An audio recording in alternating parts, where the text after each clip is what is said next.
नमस्कार दोस्तों, मैं फिजा। स्वागत है आप सभी का 4 पीएम न्यूज में। दोस्तों, उद्धव सेना के नेता और विधायक आदित्य ठाकरे ने महाराष्ट्र विधानसभा में अपनी पार्टी की ताकत का जिक्र करते हुए राज्यसभा की एक सीट पर अपना दावा ठोक दिया है। उन्होंने साफ कहा कि महाविकास अघाड़ी यानी कि एमवीए में उनकी पार्टी के सबसे ज्यादा विधायक हैं, इसलिए राज्यसभा की ये सीट उद्धव सेना को मिलनी चाहिए। गुरुवार को मीडिया से बात करते हुए आदित्य ठाकरे ने बताया कि राज्यसभा और विधान परिषद चुनाव को लेकर अभी तक एमवीए के तीनों दल यानी कि कांग्रेस, उद्धव सेना और नेशनलिस्ट कांग्रेस पार्टी शरद पवार की एनसीपी के बीच कोई औपचारिक बातचीत नहीं हुई है। उन्होंने कहा कि जब इस बारे में चर्चा होगी तो सभी पार्टियां आपस में बैठकर फैसला लेंगी। आदित्य ठाकरे ने यह भी कहा कि अगर मौजूदा आंकड़ों को देखा जाए तो राज्यसभा की यह सीट उनकी पार्टी के हिस्से में आनी चाहिए। उनका कहना है कि एमवीए में सबसे ज्यादा विधायक उनकी पार्टी के हैं, इसलिए दावा भी उनका ही बनता है। उन्होंने भरोसा जताया कि आने वाले दिनों में इस मुद्दे पर गठबंधन के भीतर बातचीत होगी और आपसी असहमति से फैसला लिया जाएगा। वहीं दूसरी तरफ राज्य में सत्ताधारी महायुति गठबंधन के पास भारी बहुमत है। ऐसे में माना जा रहा है कि एमवीए के लिए राज्यसभा और विधान परिषद में एक सीट जीतना ही संभव हो सकता है। इसी वजह से ये सीट किस पार्टी को मिलेगी, इसे लेकर गठबंधन के अंदर चर्चा और रणनीति बहुत अहम मानी जा रही है। कुल मिलाकर आदित्य ठाकरे ने साफ संकेत दिया कि उनकी पार्टी इस सीट को लेकर गंभीर है और आने वाले समय में एमवीए के भीतर सीट बंटवारे पर बातचीत तेज हो सकती है। दूसरी ओर उद्धव सेना के प्रवक्ता और राज्यसभा सांसद संजय राउत ने इस पूरे मामले पर विस्तार से अपनी बातें रखी है। उन्होंने कहा कि वरिष्ठ नेता शरद पवार ने राज्यसभा जाने की इच्छा जताई है। राउत के मुताबिक ये एक गंभीर विषय है और इस पर जल्दबाजी में कोई फैसला नहीं लिया जाएगा। पहले गठबंधन के सभी दल आपस में बैठकर चर्चा करेंगे, उसके बाद ही अंतिम फैसला लिया जाएगा। उन्होंने साफ किया कि महाविकास अघाड़ी एमवीए में कांग्रेस, नेशनलिस्ट कांग्रेस पार्टी, शरद पवार की एनसीपी और शिवसेना उद्धव गुट का एक साथ है, इसलिए राज्यसभा सीट को लेकर कोई भी फैसला मिल बैठकर और आपसी सहमति से ही लिया जाएगा। राउत ने कहा कि गठबंधन में तालमेल बना हुआ है और सभी दल एक दूसरे की भावनाओं का सम्मान करते हैं। आपको बता दें कि संजय राउत ने यह भी कहा कि शरद पवार के बीजेपी के साथ जाने की जो बातें कही जा रही है वो बेबुनियाद है। उन्होंने भरोसा जताया कि शरद पवार बीजेपी के साथ नहीं जाएंगे और कांग्रेस को ऐसी किसी भी तरह की चिंता नहीं करनी चाहिए। उनके मुताबिक एमवीए पूरी तरह मजबूत और एकजुट है और विपक्ष के तौर पर मजबूती से खड़ा रहेगा। राउत ने आगे कहा कि उद्धव ठाकरे का विधानमंडल में होना पार्टी के लिए बहुत जरूरी है। उनका मानना है कि उद्धव ठाकरे का सदन में रहना संगठन को मजबूत करता है और कार्यकर्ताओं का मनोबल बढ़ाता है। इस मुद्दे पर उनकी उद्धव ठाकरे से बातचीत भी हो चुकी है और पार्टी के अंदर इस पर गंभीरता से विचार भी चल रहा है। उन्होंने संकेत दिया कि आने वाले 1-2 दिनों में स्थिति पूरी तरह साफ हो जाएगी, यानी राज्यसभा सीट को लेकर किसे उम्मीदवार बनाया जाएगा और गठबंधन की रणनीति क्या होगी, इस पर जल्द ही अंतिम रूप सामने आ सकता है। फिलहाल एमवीए के भीतर बातचीत और रणनीति बनाने का दौर जारी है। दरअसल आपको बता दें कि भारत निर्वाचन आयोग ने 10 राज्यों की 37 खाली हो रही राज्यसभा सीटों के लिए चुनाव का ऐलान कर दिया है। वोटिंग 16 मार्च 2026 को होगी और उसी दिन शाम करीब 5 बजे मतगणना भी कर ली जाएगी। आज सत्ता की आंखों में आंखें डालकर पत्रकारिता करना मुश्किल हो गया है। हम पर मुकदमे से लेकर चैनल को बंद करने तक का दबाव बनाया जा रहा है। मुश्किल दौर है, लेकिन हम हार नहीं मानेंगे, इसलिए 4 पीएम को ज्यादा से ज्यादा ज्वाइन करें और स्वतंत्र पत्रकारिता को जिंदा रखने के लिए जितना हो सके हमारा आर्थिक सहयोग करें।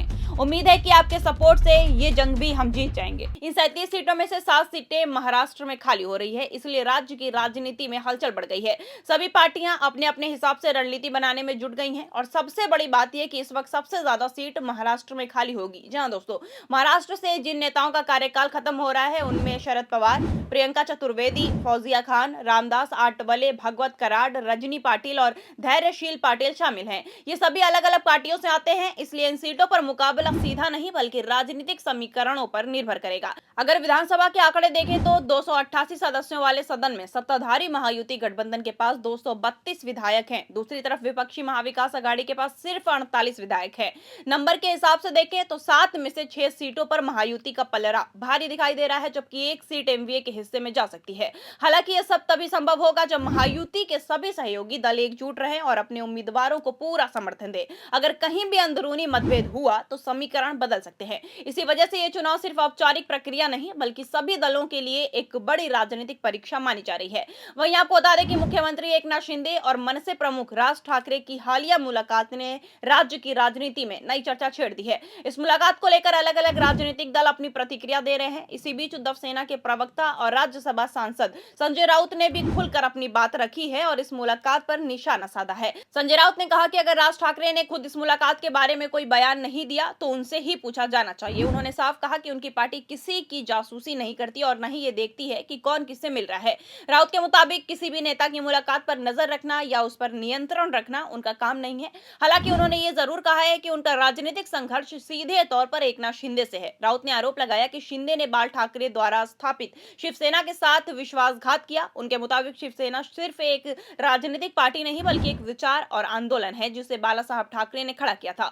राउत का कहना है कि शिंदे ने उस विरासत को तोड़ने का काम किया और पार्टी को विभाजित कर दिया। उन्होंने आगे कहा कि शिंदे ने मराठी मानूस और महाराष्ट्र की जनता के भरोसे के साथ भी बेईमानी की है। नंदनवन वाले बयान पर तंज कसते हुए राउत ने कहा कि जिस नंदनवन की बात की जा रही है वो शिवसेना को तोड़कर और छीनकर बनाया गया है। उनके मुताबिक सत्ता हासिल करने के लिए पार्टी को तोड़ना सही तरीका नहीं है। राउत ने भरोसा जताया कि ये लड़ाई लंबी हो सकती है लेकिन अंत में जीत उनकी पार्टी की ही होगी। उन्होंने कहा कि उद्धव सेना अपनी विचारधारा और सिद्धांतों पर मजबूती से कायम है और किसी भी राजनीतिक घटनाक्रम से उनके रुख में बदलाव नहीं आएगा।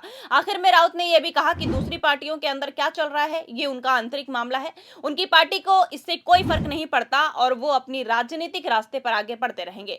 दरअसल संजय राउत का राज ठाकरे पर बयान इसलिए आया क्योंकि हाल ही में राज ठाकरे ने शिंदे से मुलाकात करके सियासी पाला चढ़ा दिया है। जी हां दोस्तों, मनसे के प्रमुख राज ठाकरे ने महाराष्ट्र के डिप्टी सीएम एकनाथ शिंदे से उनके आधिकारिक निवास नंदनवन में मुलाकात की। पिछले महीने मुंबई नगर निगम चुनाव के बाद दोनों नेताओं की यह पहली आमने सामने की बैठक थी, इसलिए इस मुलाकात को खास माना जा रहा है। बताया जा रहा है कि ये मुलाकात शिंदे के सरकारी आवास नंदनवन में हुई जहां दोनों नेताओं के बीच कई मुद्दों पर बातचीत हुई है। हालांकि शिंदे की पार्टी शिवसेना के एक पदाधिकारी ने बातचीत का पूरा ब्यौरा साझा करने से इनकार कर दिया है। सिर्फ इतना कहा गया कि दोनों नेताओं के बीच अलग अलग राजनीतिक और मौजूदा हालात से जुड़े मुद्दों पर चर्चा हुई है।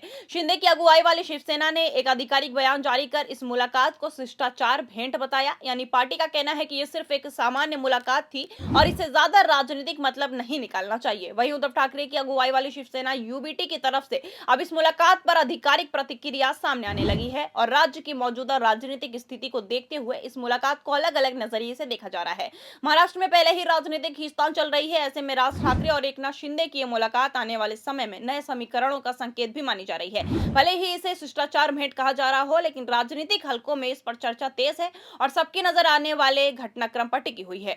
अब देखा जाए तो महाराष्ट्र की राजनीति में कई बड़े मुद्दे हैं, एक तरफ खाली सीटों और शरद पवार की कुर्सी को लेकर तो दूसरी तरफ राज ठाकरे और शिंदे की मुलाकात को लेकर। अब देखना यह होगा कि आखिर महाविकास आघाड़ी इन सब मामलों पर क्या फैसला लेती है और अब महाराष्ट्र की राजनीति में आगे क्या होने वाला है। ये सब जानने के लिए बने रहिए 4PM महाराष्ट्र के साथ। फिलहाल के लिए बस इतना ही, मिलते हैं अब आपसे अगली बड़ी खबर के साथ, तब तक के लिए धन्यवाद।